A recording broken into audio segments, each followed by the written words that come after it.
And we back. Today we're continuing our one from every team series. You guys always love these videos, and today we're doing one reason to watch every NBA team next year. Regardless if your team is the best in the world or the worst in the world, there's always at least one reason to watch a team. So today we're breaking down those reasons. The 76ers, it's time to complete the process. For years and years and years, it was about trust in the process. We've seen the process be somewhat successful. It's time to complete it, right? You got a taste of the playoffs last year. It didn't end the way you wanted it to. And now we got a sophomore year of Ben Simmons coming up. And we got another year of Joel Embiid. And a lot of people are saying that JoJo is the best player in the Eastern Conference now that LeBron is gone. It's time to turn that into something more and be one of the best teams in the Eastern Conference when it really mattered, which is the playoffs. With the Bucks, they finally brought in those pieces that I believe is going to help them reach the next level. For a lot of time, it's really been just like Giannis and Chris Middleton, really. They really haven't had players around them that fits Giannis's play style. And this offseason, they signed Brook Lopez for an extremely good deal. And then they signed Ersan Ilyasova, 2 shooters. I think Giannis just needs a bunch of shooters around him. Now he's going to have lineups similar like Malcolm Brogdon, who's a good shooter. Chris Middleton, that's a good shooter. Then we got Giannis as the ball handler. Then we got Ersan and Brook Lopez. Offensively, that team should be pretty good. Defense is another story. But they finally got players around Giannis that's going to help him be elevated. With the Bulls, we get to see year 2 of the rebuilding process. We got Lowry, we got Zach LaVine back, and then we drafted this beast of a man who's going to be in the middle. I like where our team is going, and now we get another year to watch the players that we saw last year be okay. Now we get to see them go up a year. Lowry's a little bit stronger, a full year of Zach LaVine, the rookie year of this guy. Chris Dunn is going to be there. Just the young core, another year. And right after I recorded this video, I got the notification that Barry is probably going to be in Chicago now. So shout out to my Chicagoan, Jabari Parker. Gonna look good in that red, boy. Gonna look good in that red. With the Cavs, Dan Gilbert believes that y'all can still be a competitive team. I think that's something to look forward to. You know, can y'all still be competitive, or y'all automatically a lottery team without LeBron James? And couldn't Kevin Love be a superstar like he was before? Now with the Celtics, you got everybody healthy. You guys were in Eastern Conference Finals 1 game away without your 2 best players. So the thing to look forward to, or the reason you should be watching next year, is Kyrie's back and Gordon Hayward is there. And we finally get to see them play together other than 5 minutes. More than 5 minutes. And then you still got Al Horford, Jason Tatum, Jaylen Brown, Terry Rozier, Marcus Smart is still in a question mark right now.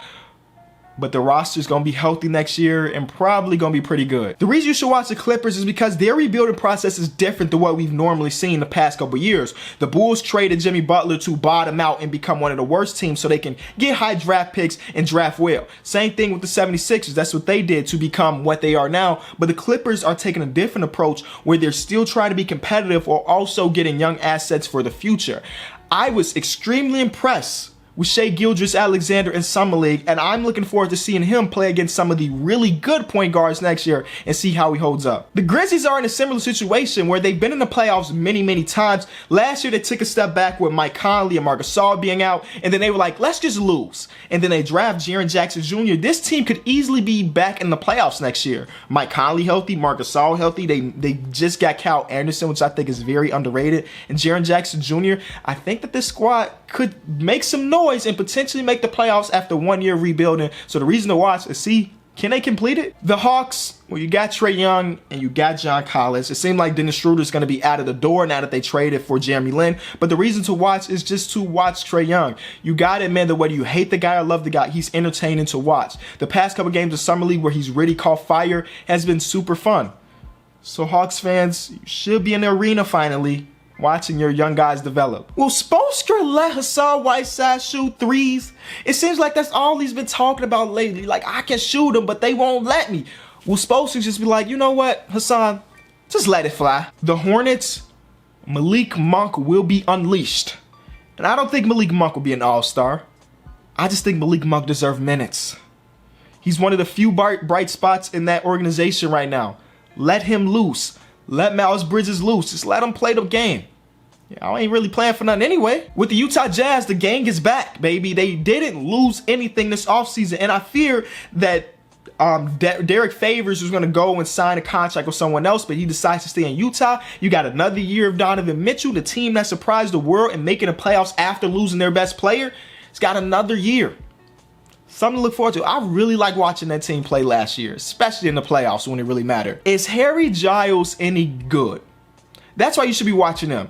Because with De'Aaron Fox and Marvin Bagley, those are two players that are destined to be good. Will they be great? I don't know. But they're at least destined to be good.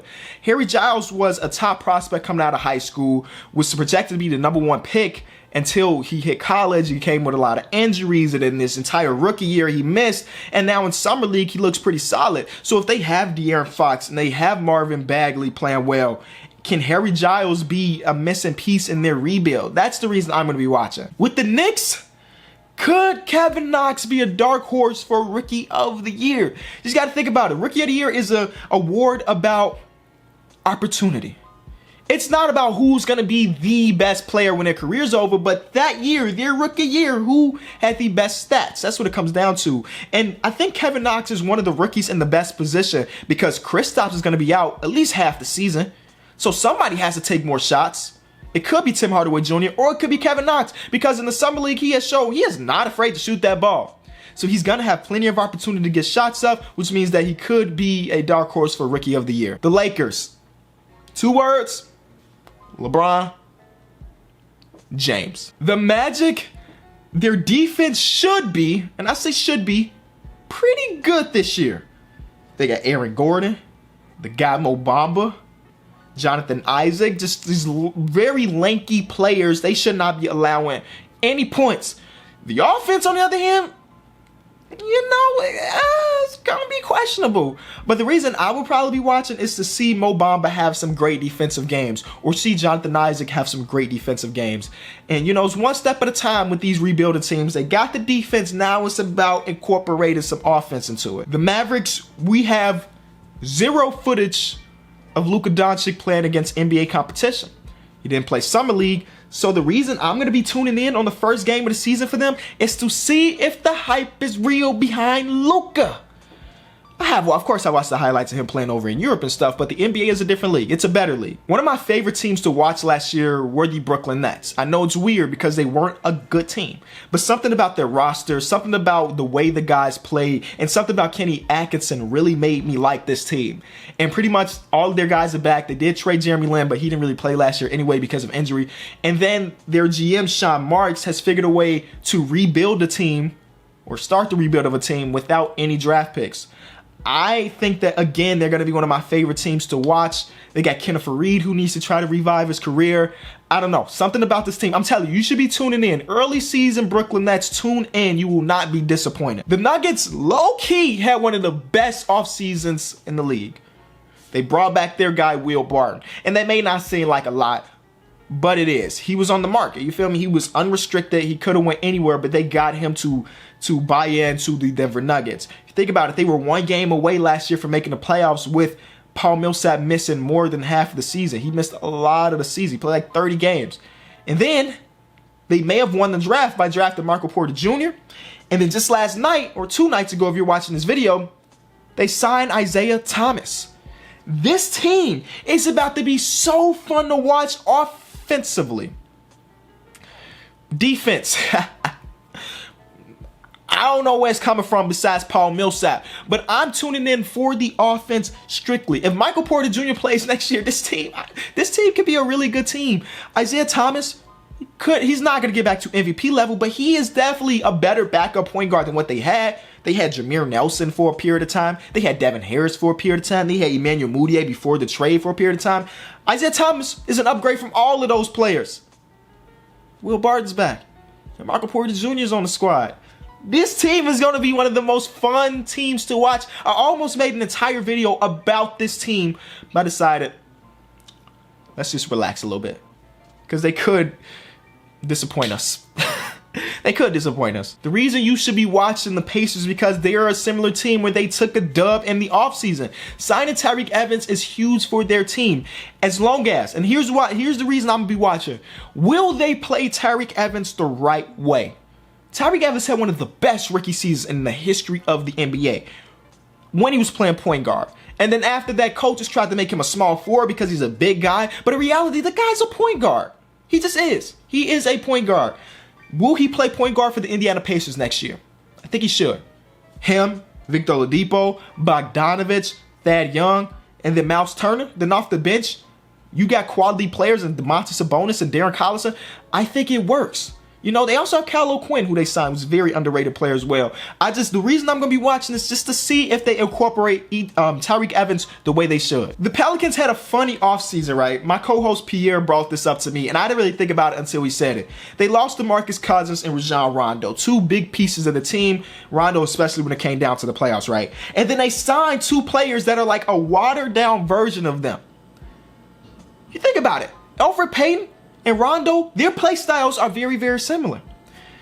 DeMarcus Cousins and Julius Randle, their play styles are very, very similar. Besides the fact that Boogie can shoot a little bit better, their play styles are similar. They went out inside a watered down version of what they had last year. Could this watered down version live up to what they had last year? I don't know. You got to watch to find out. The Pistons, believe it or not, it took me a while. All right, it took me a while to figure yours out, but here's yours. The reason you should be watching the Detroit Pistons next year is because Dwayne Casey is their coach. He was fired, so I think a lot of people believe that he may not be a good coach, but I'm a firm believer that Dwayne Casey is a good coach. I don't think he's a great coach, but he is a good coach. He will be a better coach than Stan Van Gundy. For sure. Raptors, new coach, no LeBron? Yo, Raptors fans should have been dancing in the streets when LeBron decided to go to LA, because the reason why they haven't been successful in the postseason is because they always went up against that one giant. Now that giant is gone, and now they got to prove that they're the best team in the East like a lot of people believe they are. Are they better than the Celtics? Are they better than the 76ers? But you should be watching them because they finally may be able to make it out of the East. Maybe. The Rockets have a huge question mark in, can they stay as good as they were last year? They lost Trevor Ariza. They lost Bob Moute. And then they may not sound like crazy things to lose, but Trevor Ariza was an extremely important part of the team. Who cares if he went 0 for 12 in Game 7? I mean, it was a really bad game for him. But before that, leading up to it, he was a crucial part of that team. They lost two great wing defenders, Ariza and Bob Moute. So it's really the PJ Tucker show defensively. Can they still be as good as they were last year with losing those pieces? Will they sign Melo? I don't know. But I'll be watching for those reasons. Or you can just watch because James Harden and Chris Paul is so good. You know, you can watch because of that too. With the Spurs, you should be watching to see what their starting lineup is going to be day one. Will Kawhi still be on the squad? It's been like a month, basically. It's been a month and a half since we were like, okay, Kawhi's got to get traded this offseason, and he has not been traded. Could he just still be there next year? I think it's a possibility that he is still a Spur when the regular season starts next year. The Suns, you should just be watching the Devin Booker, DeAndre Ayton pick and roll. I think it's going to be something for the ages, boys. Devin Booker was doing great on the pick and roll with Tyson Chandler at his center. Tyson Chandler, though I love the guy, he ain't the same player. You feel me? Not nearly the same player as he used to be. But now Devin Booker has a guy that's way better at the center position. And then they also got the young core of Josh Jackson, TJ Warren. They got Trevor Ariza now. I like the direction this team is going in, so I'm going to be tuning in for the simple fact to watch these young guys ball out. With the Thunder, listen, just watch it because you got PG back for 2 years. The whole world was like, PG's going to LA, OKC wasting their time. But something happened in OKC that made PG want to stay. They kept Paul George. That is crazy to me. They're going to lose Melo, which is a good thing for them as far as money goes. But they kept Paul George. And not just like for a one-year deal like some people do. For 4 years. Come on, man. I like the tandem of Russell Westbrook and Paul George, but now they got to prove something now. With the Wolves, they had a very underrated signing this year in Anthony Tolliver. I know. Anthony Tolliver, what is he talking about? Anthony Tolliver's not a great player. I would argue that he may not even be a really good player, but it's one thing he does do very well, and that's shoot the ball. Taj Gibson had the best year of his career last year, but at the end of the day, this is the worst three-point shooter, one of the worst three-point shooter teams in the league. Sliding Anthony Tolliver into that lineup makes things so much better for the offense. But the big question mark is whether or not Cat can defend without Taj next to him. And I think Cat has a lot to prove because he didn't have a great playoff run, you know? So there it is. That you should be watching them to see if Cat can redeem himself and just to see the offense be a little bit better now that we're going to have Anthony Tolliver in the rotation. Listen, I tried to stay positive this entire video, right? So I'm going to try to keep that trend. I could be saying some bad things about the Blazers and their offseason, but let's say this. The reason you should watch the Blazers is because Damian and CJ are back together one more year, even though one of them probably should have got traded this offseason. Their team is just in the limbo. They're not getting better. They brought in Seth Curry. Does that make them better? Probably not. They're in the limbo, and you're going to be the same team this year they were last year. Smile. Warriors have Boogie now next. Lastly, the Wizards. The reason you should watch the Wizards is because they either took a huge W this offseason or a huge L.